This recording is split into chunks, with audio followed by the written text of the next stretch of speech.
बिस्मिल्लाहिर्रहमानिर्रहीम। अस्सलाम वालेकुम। मैं हूं सलमान सैयद और आप देख रहे हैं मेरा यूट्यूब चैनल। नाज़रीन, आज हम बात करेंगे सौम या फास्टिंग के बारे में। रोज़ों की क्या अहमियत है और शहर रमज़ान की क्या फ़जीलत है।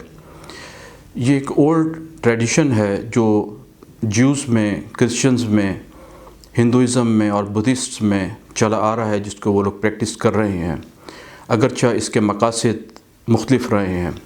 अल्लाह सुब्हानहू व तआला फरमाते हैं, या अय्युहल्लज़ीना आमनू कुतिबा अलैकुमुस्सियाम कमा कुतिबा अलल्लज़ीना मिन क़ब्लिकुम लअल्लकुम तत्तक़ून। लअल्लकुम तत्तक़ून, ताकि तुम तक़वा अख्तियार करो। ए ईमान वालो, तुम पर रोज़े फ़र्ज़ किए गए हैं जिस तरह तुमसे पहले लोगों पर फ़र्ज़ किए गए थे, ताकि तुम तक़वा अख्तियार करो। नाज़रीन, इस्लाम से क़बल अरबों में शहर रमज़ान की अहमियत बहुत ज़्यादा थी।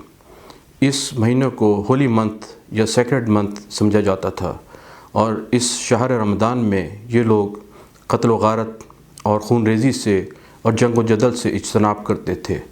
इस प्रिवेलिंग पीस में ये लोग फिर तिजारत करते थे और ट्रैवलिंग करते थे और दूसरी रसूमात अदा करते थे। अल्लाह सुब्हानहू व तआला ने मोमिनीन पर इस शहर रमज़ान के जो मकासद असाइन किए हैं, उनमें पहला ये है कि गरीबों के साथ हमदर्दी हो, सेल्फ़ एक्चुअलाइजेशन हो, सेल्फ़ कंट्रोल हो और अवेकनिंग ऑफ द सोल हो, और ये हमें सब्र, इस्तकामत और तहम्मुल सिखाता है।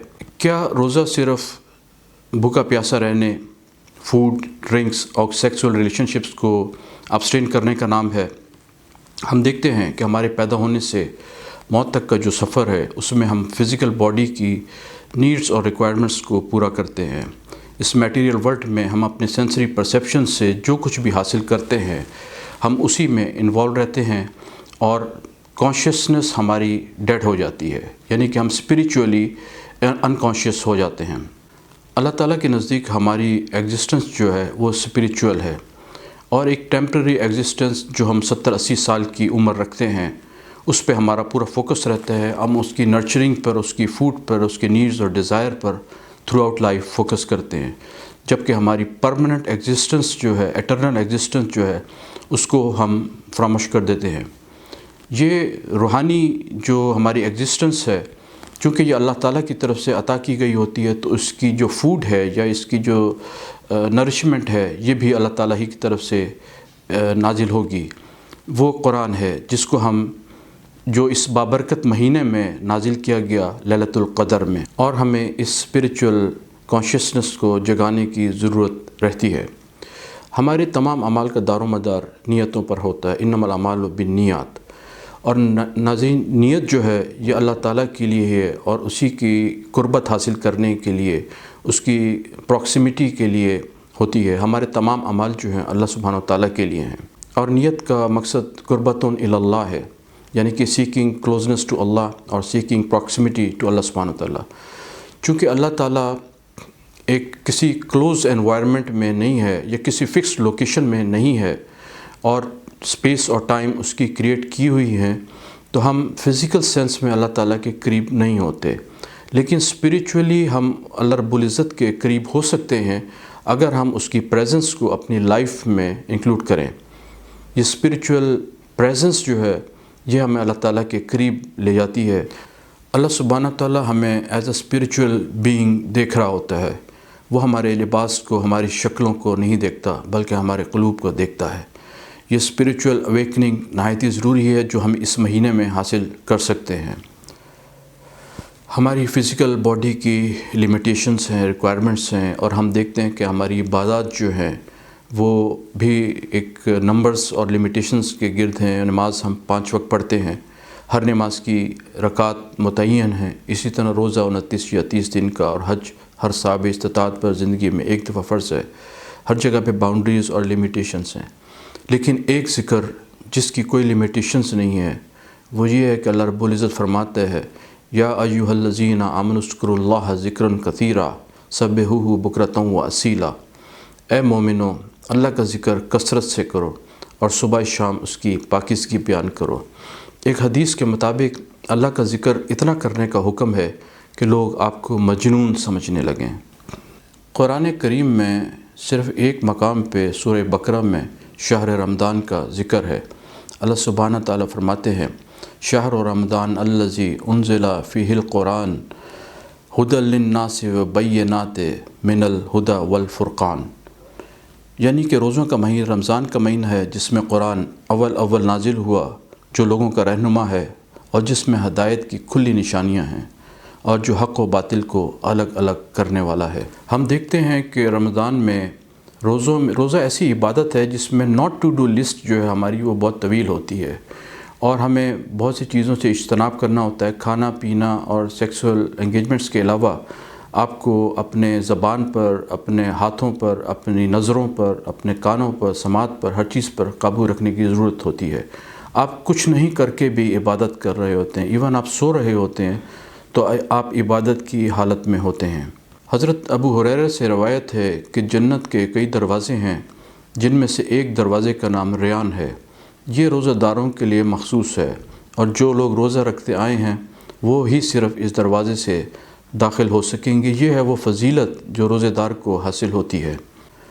ناظرین، گناہوں کی دو نوعیتیں ہوتی ہیں، ایک تو یہ کہ جو انسان اللہ تعالیٰ کے حوالے سے کرتا ہے، اور دوسرا جو انسانوں کے متعلق ہیں۔ اللہ تعالیٰ کے حوالے سے جو گناہ ہیں اللہ تعالیٰ ان کو معاف کر دے گا، لیکن جو انسانوں کے متعلق معاملات میں جو گناہ ہیں وہ اسی انسان کے ذریعے، تلافی کے ذریعے، مغفرت کے ذریعے ہی معاف ہو سکیں گے۔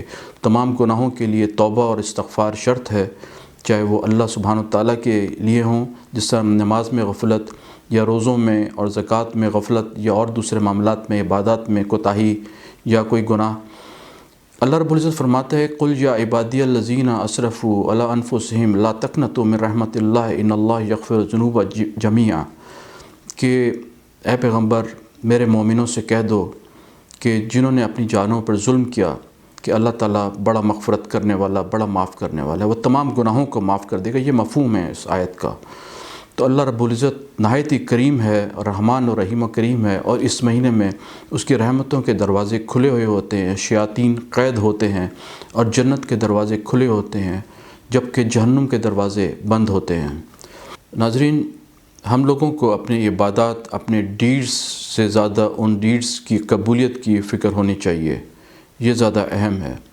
قرآن کریم جو اس مبارک مہینے کی لیلۃ القدر میں نازل ہونا شروع ہوا، اللہ رب العزت فرماتے ہیں انا انزلناہ فی لیلۃ القدر وما ادراک ما لیلۃ القدر لیلۃ القدر خیر من الف شہر تنزل الملائکۃ والروح فیہا باذن ربہم من کل امر سلام ہی حتی مطلع الفجر۔ ترجمہ آپ لوگ جانتے ہی ہیں، یہ اس رات کی فضیلت ہے کہ جس میں 1000 مہینوں سے زیادہ ایک رات کی فضیلت ہے۔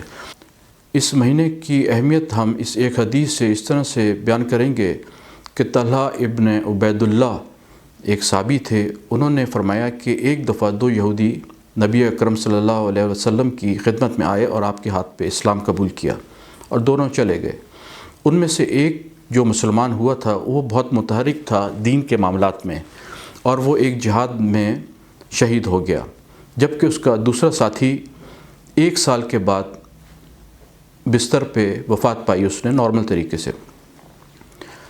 حضرت طلحہ نے خواب دیکھا کہ جنت کے دروازے پر وہ ہیں، اور ان سے کہا جا رہا ہے کہ جو آدمی بعد میں بستر پہ فوت ہوا کہ پہلے آپ جنت میں داخل ہوں، اس کے بعد شہید کو جنت میں بھیجا گیا، اور حضرت طلحہ بن عبید اللہ کو فرمایا کہ ابھی آپ کا وقت نہیں آیا، آپ واپس چلے جائیں۔ آپ یہ خواب دیکھ کے بہت پریشان تھے، صحابہ کرام سے ذکر کیا، سمجھ کسی کو نہیں آئی، کیونکہ شہید کا مقام بہت بلند ہے، اور جس آدمی نے جنگ میں جہاد کرتے ہوئے شہادت حاصل کی ہو۔ تو آپ نبی کریم صلی اللہ علیہ وسلم کے پاس پہنچے، تو آپ نے نبی اکرم کو یہ خواب سنایا، تو نبی اکرم صلی اللہ علیہ وسلم نے فرمایا کہ اس میں حیرانی کی کیا بات ہے؟ کیا وہ شخص 1 سال زیادہ زندہ نہیں رہا؟ کیا اس نے رمضان کے روزوں کو نہیں رکھا؟ اس نے رمضان کی عبادات نہیں کی؟ کیا اس نے لیلۃ القدر نہیں پائی ہوگی، جس کی وجہ سے اس کے درجات اور مقامات جو ہے وہ بہت بلند ہو گئے؟ تو ایک عمر کی فضیلت اور اس میں شب قدر اور رمضان کی فضیلت اس حدیث میں بیان کی گئی ہے۔ یعنی روزے رکھنے کا مقصد تقوی یعنی رائٹیسنس کی کوالٹی کو امپروو کرنا ہے اور اپنے اعمال کو بہتر بنا کر انسان وہ آبجیکٹیوز حاصل کر سکتا ہے جس کے لیے اسے پیدا کیا گیا۔ ناظرین، آج کے لیے اتنا ہی، اجازت دیجیے، اللہ حافظ۔